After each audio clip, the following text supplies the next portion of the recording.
আসসালামু আলাইকুম।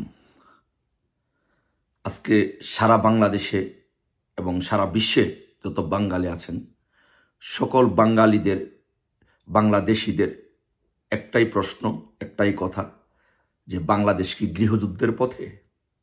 বাংলাদেশ কি একটি আফগানিস্তান হতে যাচ্ছে?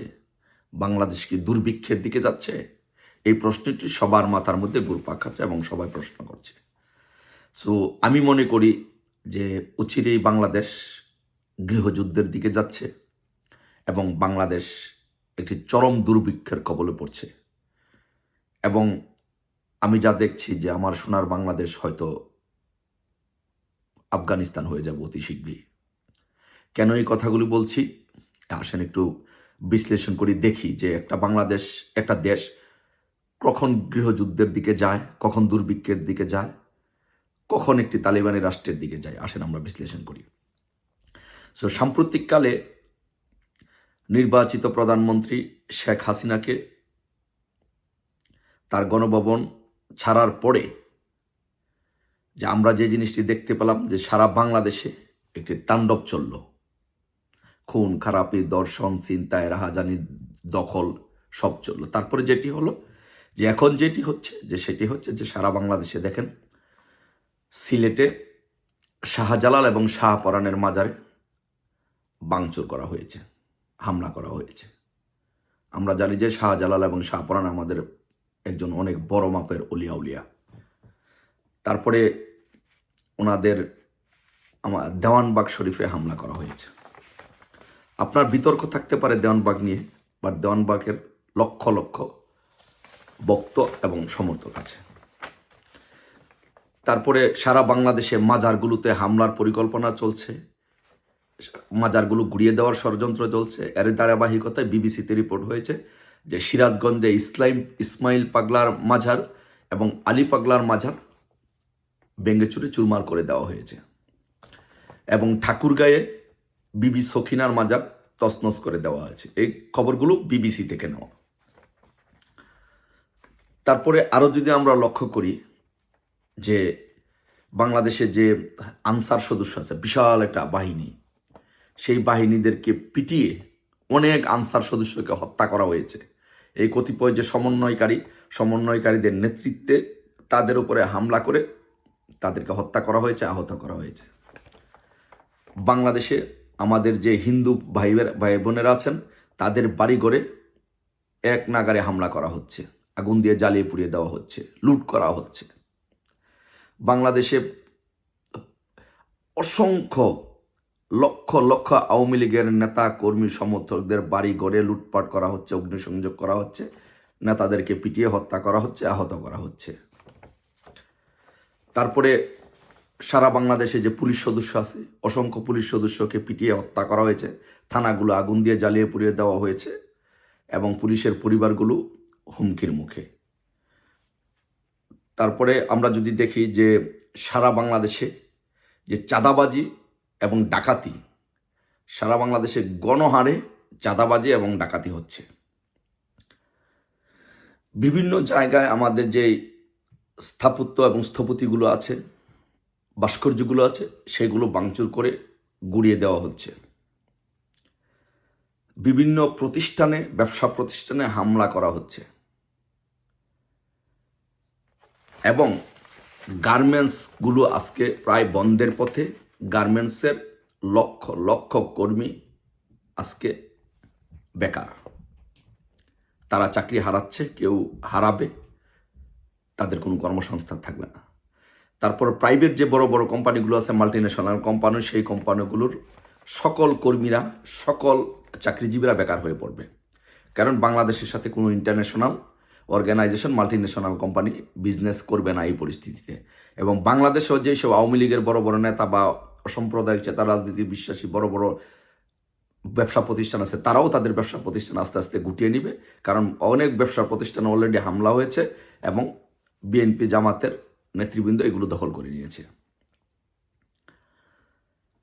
তারপরে আপনি যদি দেখেন যে আমাদের বিশেষ একটি ব্যবস্থা ছিল যে স্টুডেন্টরা বিদেশে যে পড়াশোনা করতো বা শ্রমিকরা বিদেশে যে কাজ করতো, কিন্তু সেই প্রক্রিয়াটিও আস্তে আস্তে বন্ধ হয়ে যাবে। বিদেশে কোনো স্টুডেন্ট যাইতে পারবে না পড়াশোনা করার জন্য, তাদেরকে কেউ ভিসা দিবে না। অলরেডি সেটার কার্যক্রম শুরু হয়েছে। কেন দিবে না? যে তাদের একটি ধারণা, বাংলাদেশে যেই উশৃঙ্খল বিশৃঙ্খল পরিস্থিতি সৃষ্টি হয়েছে, এখানে এসেই তারা অ্যাসাইলাম সিক করবে, যার জন্য তাদেরকে আনাটা এই দেশগুলোর জন্য, বিশেষ করে ইউরোপিয়ান, ইংল্যান্ড, আমেরিকা, কানাডা, এই দেশগুলোর জন্য একটা রিস্ক হয়ে যায়। এই জন্য তাদেরকে আর এখানে ভিসা দিবে না, ভিসা প্রক্রিয়াটা বন্ধ। তাহলে এখন চিন্তা করে দেখেন যে আমি যেই এই সোসাইটির মানুষের সংখ্যাগুলো বললাম, এরা কারা, এরা সংখ্যায় কত? বাংলাদেশে আমরা মানুষই মাত্র 18 কোটি। এখন এই 18 কোটি মানুষের মধ্যে শাহজালাল, শাহপরানের ভক্ত অসংখ্য, লক্ষ লক্ষ কোটি কোটি ভক্ত, দেওয়ানবগ শরীফের অসংখ্য ভক্ত, তারপরে সারা বাংলাদেশে ছড়িয়ে ছিটিয়ে যত মাজারগুলো আছে, বিভিন্ন পীর, আউলিয়া, দরবেশ, তাদের হাজার হাজার লক্ষ লক্ষ কোটি কোটি ভক্ত, তাদেরকে পীর মানে, তারা আধ্যাত্মিক ধ্যান ধারণায় বিশ্বাস করে, মারফতি তরিকায় বিশ্বাস করে, তাদের উপরে হামলা করা হচ্ছে, তাদের মাজারগুলো ভেঙে দেওয়া হচ্ছে। তারপরে যদি দেখেন যে বাংলাদেশে বিশাল একটা বাহিনী, আনসার বাহিনী, তাদেরকে কিভাবে নির্যাতন করা হয়েছে, তাদেরকে কিভাবে হত্যা করা হয়েছে পিটিয়ে, তাদের সংখ্যা কত, তাদের একটা বিশাল সংখ্যা। তারপরে আমরা যদি যে হিন্দুদের দেখি, প্রায় 9% সারা বাংলাদেশে হিন্দু। তো 9% হিন্দু হলে কত কোটি হিন্দু হয় আপনি চিন্তা করে দেখেন। সেই হিন্দুদেরকে বাংলাদেশে তাদের বাড়িঘর আক্রমণ করা হচ্ছে, তাদেরকে পিটানো হচ্ছে, তাদের সম্পদ লুট করা হচ্ছে, আগুন দেওয়া হচ্ছে। তারপরে আসেন আওয়ামী লীগের নেতাকর্মী, প্রায় 40% বাংলাদেশে আওয়ামী লীগ নেতাকর্মী এবং সমর্থক আছে। তাহলে 18 কোটির লোকের মধ্যে যদি 40% লোক যদি আওয়ামী লীগ নেতাকর্মী হয়ে থাকে, তাহলে কত বিশাল অংশ আওয়ামী লীগ। তাদের বাড়িতে হামলা করা হচ্ছে, তাদের ঘরবাড়ি জ্বালিয়ে দেওয়া হচ্ছে, ডাকাতি করা হচ্ছে, পুলিশদেরকে হামলা করা হয়েছে, বিশাল একটা পুলিশ বাহিনী, তাদের সংখ্যা কত। তারপরে যে গার্মেন্টস কর্মীদেরকে, বাংলাদেশে কত লক্ষ গার্মেন্টস কর্মী আছে, তারা আজকে ব্যাপার, তাদের জীবন জীবিকা ধ্বংস করে দেওয়া হচ্ছে, প্রাইভেট কোম্পানিগুলোর জীবন জীবিকা ধ্বংস করে দেওয়া হচ্ছে যারা চাকরি করে। তাহলে এই যে একটি বিশাল জনসংখ্যা বাদ দিলে আর কারা থাকে? অল্প কয়জন থাকে। তাহলে এই বিশাল জনসংখ্যার অধিকাংশ জনসংখ্যার রুটি রুচিতে যখন আপনি হাত দিবেন, তাদের জীবন যখন ধ্বংস করে দিবেন, তখন বাংলাদেশ অবশ্যই গৃহযুদ্ধের দিকে যাবে, বাংলাদেশ দুর্ভিক্ষের দিকে যাবে, এবং বাংলাদেশ অলরেডি গৃহযুদ্ধের পথে। তাহলে এই গৃহযুদ্ধের জন্য কারা দায়ী? এই দুর্ভিক্ষের জন্য কারা দায়ী? যদি বাংলাদেশে 5ই আগস্ট যদি শুধু ওরা কোঠা আন্দোলনের পক্ষে থাকতো, সরকার পতনের আন্দোলনে না যেত, সরকারকে এইভাবে অবৈধভাবে যদি সরকারকে হামলা করে যদি ধ্বংসাত্মক কার্যকলাপের মাধ্যমে যদি সরকারকে না হঠাতো, তাহলে তো বাংলাদেশে এই দুর্ভিক্ষ হতো না, বাংলাদেশে এই গৃহযুদ্ধের দিকে যেত না। তাহলে এর দায় কার? এর দায় হচ্ছে ডক্টর ইউনূসের এবং যে সমন্বয়কারীরা তাদের, এবং তাদেরকে যাদের সহযোগিতা করেছে বিএনপি, জামাত, তাদের। সো আমরা, বাংলাদেশের মানুষ একদিন তাদের বিচার করবে, তাদের বিচার এই বাংলার মাটিতে একদিন হবে। কিন্তু এ হতে হতে তো আপনাদের আরও ধ্বংস হয়ে যাবে। দেশ গৃহযুদ্ধতে গেলে কত মানুষ মারা যাবে। দেশ যদি ধ্বংস হয়ে যায়, আফগানিস্তান হয়ে যায়, দেশ যদি দুর্ভিক্ষ হয়ে যায়, কত মানুষ মারা যাবে। তাহলে সেই সময়টুকু আমরা অপেক্ষা করব না? সেই সময়টুকু অপেক্ষা করব না। সেই সময়টুকু অপেক্ষা না করে এখনই আসুন আমরা সকলে সচেতন হই।